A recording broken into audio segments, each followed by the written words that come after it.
Da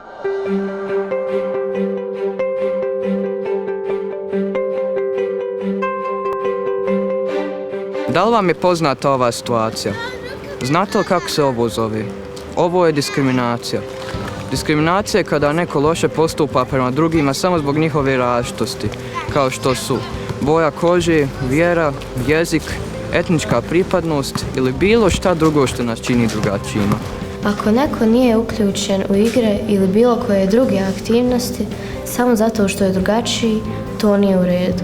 Svi smo mi jednaki, a posebni na svoj način. Ukoliko primijetite diskriminaciju, nemojte šutjeti. Evo nekoliko stvari koje možete učiniti. Ohrabrite prijatelje da se bore protiv diskriminacije i prijavite diskriminaciju odrasloj osobi. To može biti nastavnik, profesor, direktor, pedagog ili roditelj, kako bi ti oni pomogli.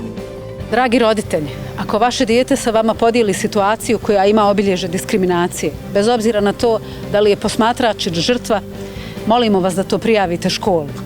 Danas je to tuđe dijete, a sutra može biti i vaše. Budite glas svoje djece. Vaša prijava može zaštititi djecu od negativnih iskustava.